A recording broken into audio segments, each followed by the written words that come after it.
Dozens of people are self-isolating in Chatham Kent tonight. It comes after a positive COVID case at a blood clinic. Plus, pressing pause on a well-known local charity drive. COVID-19 has local organizers halting a coat giveaway for kids in Windsor. A quick look outside at a big ship on the Detroit River today. Low of 6, the high single digits, and a chance of light rain tonight. Colette Kennedy breaks this all down in her forecast. I'm Chris Ensing. Thanks for joining us. Contact tracing is underway for dozens of people in Chatham Kent. This after someone who gave blood at a recent mobile clinic tested positive for COVID-19. Jacob Barker is in Chatham tonight, joins us now live. Jacob, how many people were affected by this? Yeah, well, Chris, it happened at a recent mobile donor event at this YMCA here in Chatham. And Chatham Kent Public Health says that it's contacted about 150 people that they are telling to either isolate and also to get a COVID-19 test. It says that the Canadian Blood Services keeps very good records of things, so it's been easy for them to do contact tracing. But this is just one of several concerning incidents that has the community here on edge. Up until a couple of weeks ago, Chatham Kent was seeing no daily increase in cases. But in mid-October, there were several detected in schools here, and an outbreak at a church shut it down. The uptick in cases even has officials considering a $5,000 fine for people who go to work or school with symptoms. There's spikes here, spikes there, which that's going to happen probably more at this time of year, so they say. It is concerning because it's been pretty quiet here for a while, so it is, yeah, it's concerning. The most recent incident at a blood drive is also concerning to some, and to others, not so much. Would that give you any reservations about going and giving blood or anything like that? No, I mean, who's going to take my blood is going to be, all set up and well covered, so wouldn't bother me. You want to go and get blood, it's a good thing to do, but if it's a dodgy environment, then you're going to think twice about doing a good thing. That's a good question there, Jacob. What precautions have been taken in light of this incident at the blood bank? Well, Canadian Blood Services did cancel some scheduled collections over the weekend in Chatham Kent and in Windsor as they investigated, the incident. It also says that it has robust safety measures in place, both PPE and social distancing, and that's it. Chris? Thanks for this, Jacob. The CBC's Jacob Barker live with us in Chatham. Police say that a string of shootings in the city of Windsor is absolutely concerning. No one injured, but 5 different places shot up in 7 days. Here's a look at one of the houses where police are investigating. No arrests have been made, and police say it's extremely lucky that no one has been injured. They're calling this a major investigation and are working to see if the shootings are related. Let's take a look at where all these calls are coming from. First, Monday, 9 a.m., shots fired at a house of 1700 block McKay Avenue. Then, Friday, 2 a.m., shots fired at a house on the 1500 block of Polisher Street. Now, 3 different calls this weekend. Starting Saturday, a house in the 2900 block of Walker Road. And then early on Sunday morning, shots fired at a house on the 1600 block of Victoria Road. And then just a short time later, another investigation at the 1400 block of Wyandotte Street East. We have more details on our website, cbc.ca/Windsor. More information tonight about the government's plan to widen this stretch of the 401.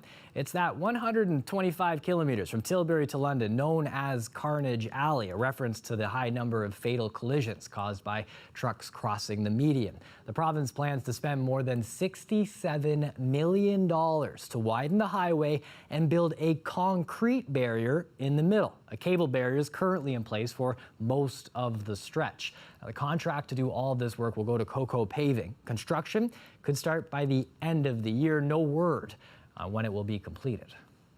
The federal government is pouring millions of dollars into Tecumseh to help prevent flooding, money that comes with a big promise. I am so pleased to be here in Tecumseh today with Tecumseh Mayor Gary McNamara to announce the single largest federal investment in the history of the town of Tecumseh that will end basement flooding in this town. Now, the feds are putting $10 million into the project. Tecumseh will add the biggest chunk, $16 million, to help get things done. People living along the water in Tecumseh are under a long-term flood watch by the local conservation area. That's because water levels over the last 5 years have been higher than ever. Now, with hundreds of basements flooding during the storms over the last decade, the project is going to add a pump station, decommission the St. Mark's pump station, upgrade another pump station, while improving storm sewers to manage storm water runoff.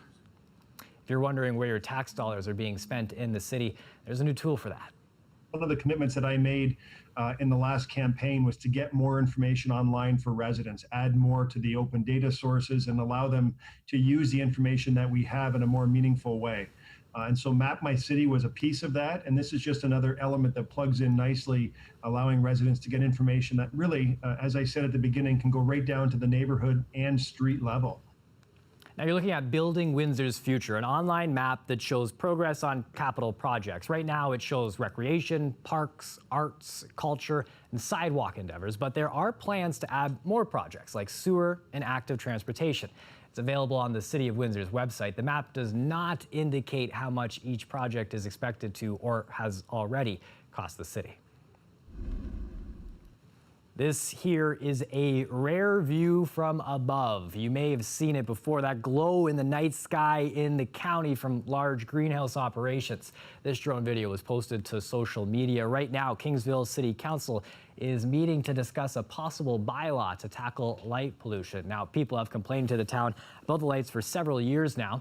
They're hoping to get all operations to comply with dark sky rules. We'll have more on what council decides on our website at cbc.ca/Windsor.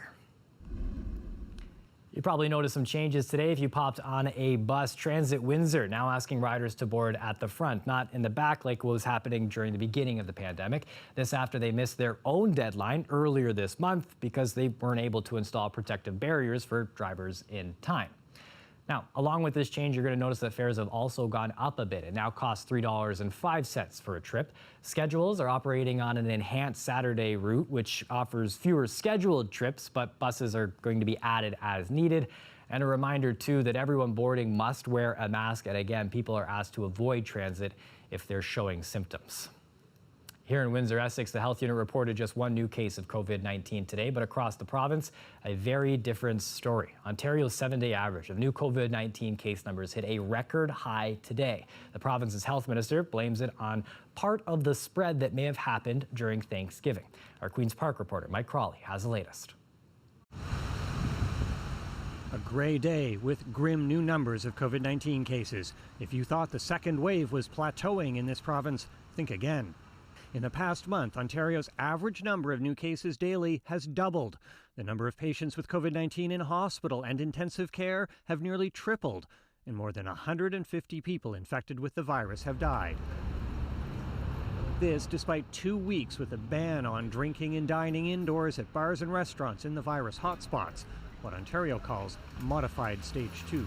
We are also starting to see some of the numbers go down in some of the modified areas, but because of the impacts of Thanksgiving, we're not seeing that happen quite as quickly as we'd like to.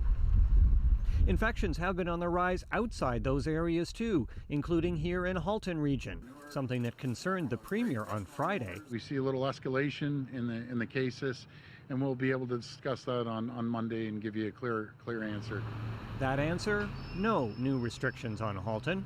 This comes after 2 of Ford's own MPPs wrote to the province's top doctor, arguing against modified stage 2 restrictions.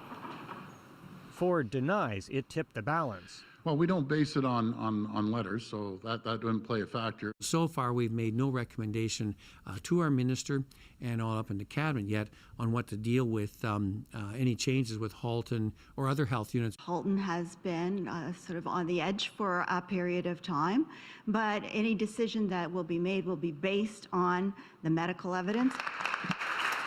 Meanwhile, the government announced that its budget, deferred by the pandemic, will come Thursday of next week. What we don't want to see is Mr. Ford's austerity. He was cutting before COVID hit. We all know that. I just don't believe in taxes or increasing taxes as a solution to our problems.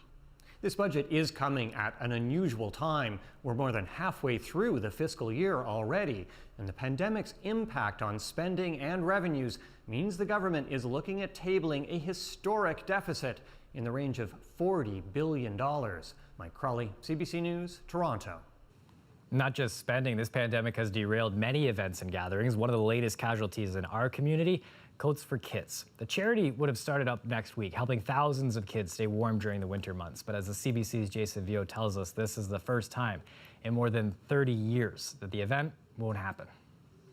Between 5,000 and 6,000 children each year get a free warm jacket. But this year, the Coats for Kids event that made that all happen isn't running due to COVID-19. We just found no safe way to be able to not only collect the coats, but redistribute them to the clients in need. The biggest reasons the event couldn't move ahead, the inability to properly physically distance and ensuring everyone is wearing personal protective equipment. Or they knew to arrive for it themselves, which is obviously very difficult when you're looking at the clients that are in need. With cold weather right around the corner, organizers are brainstorming other ways they can still distribute some coats. In the meantime, the Unemployed Help Center is encouraging people who want to donate a jacket to contact the local Society of St. Vincent de Paul.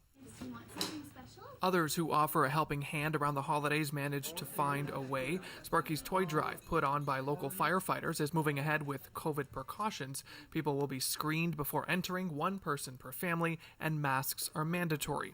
And the Santas for a Senior event is also a go. Seniors and those with disabilities who may be alone or isolated get a donated gift, but COVID has removed a bit of the holiday cheer. The personal and social touches won't be there. Even when it comes to just someone coming and sitting in the living room and having a cup of coffee and chatting for a little while, that's huge, and that can be everything for someone. You can donate a gift to the Home Instead Senior Care Home to help. Organizers say small gestures make a big difference around the holidays. Things like a box of chocolates, a board game, or even a fuzzy pair of PJs.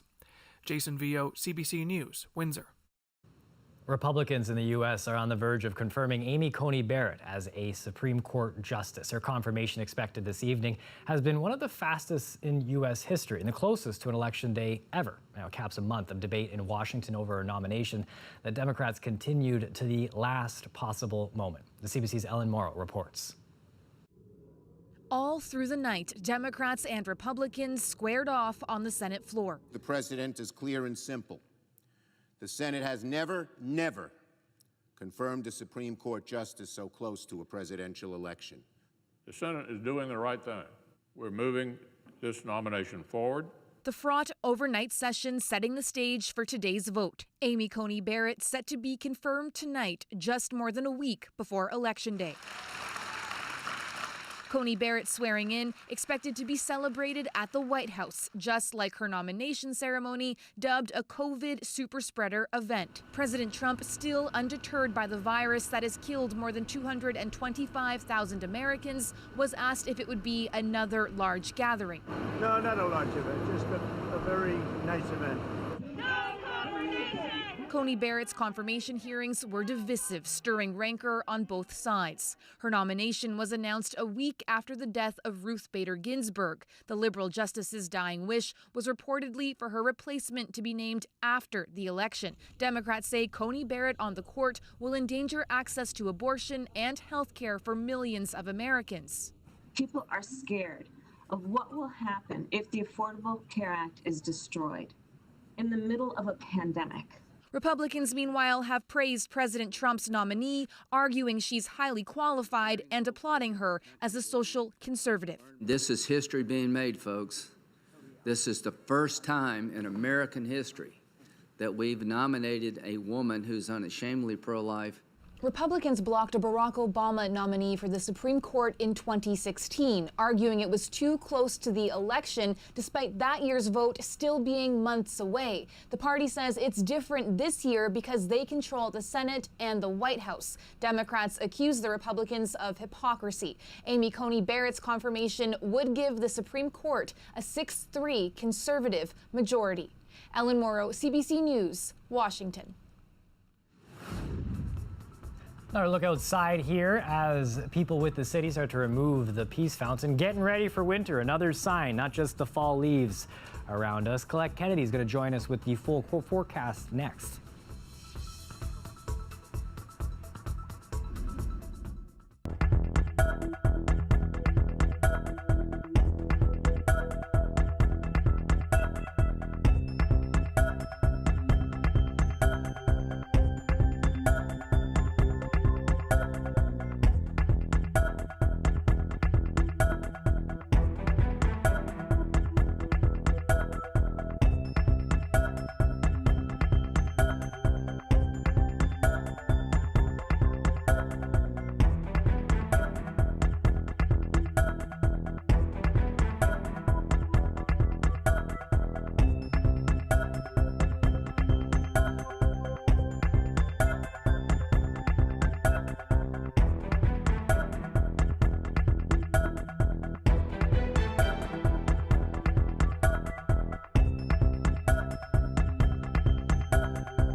Joining us now for a live look at the weather is Colette Kennedy. Certainly a big change from what we were going through on Friday, eh? I know. What happened? It's like the seasons changed, not just a few days, right? Exactly.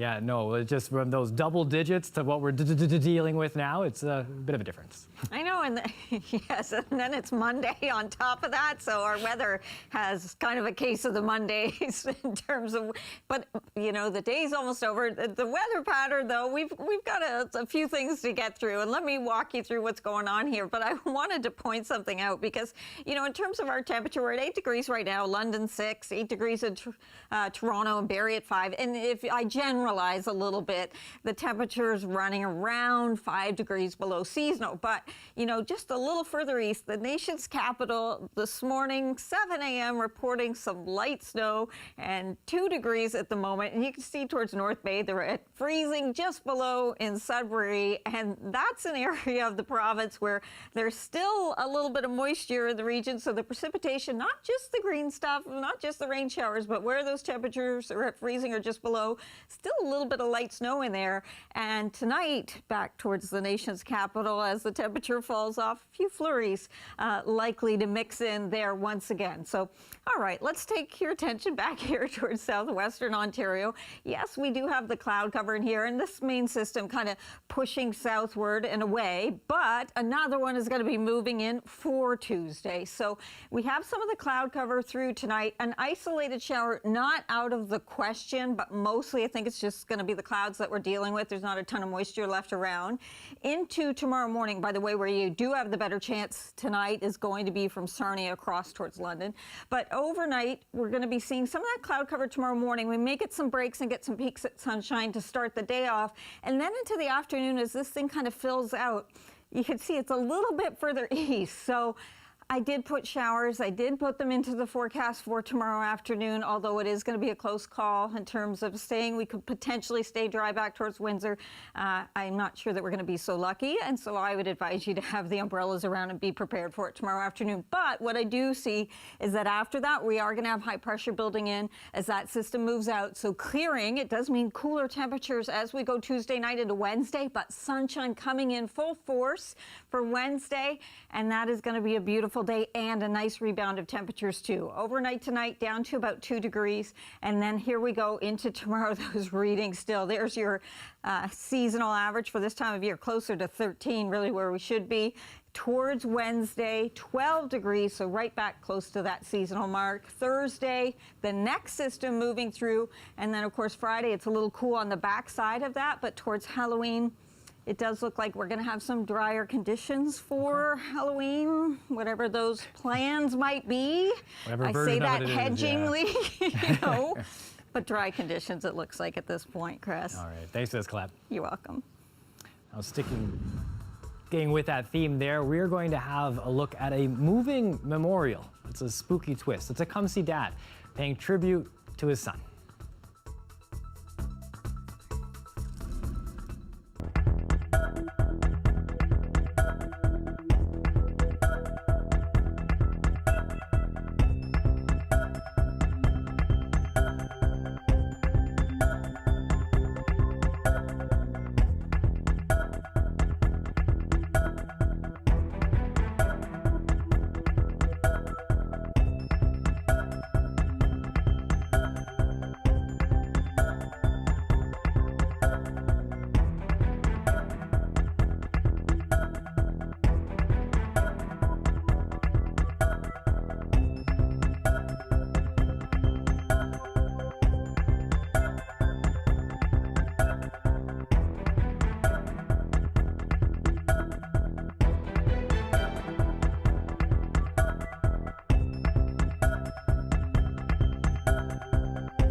Some people who bought early models of Nissan's Leaf electric vehicle are facing a predicament. Many of the car's batteries have started to lose their charge too quickly, and replacing them, it's proving difficult. Now, one order from British Columbia is going public with his story. He says that Nissan told him the best bet is to buy a brand new vehicle. Diane Buckner with more.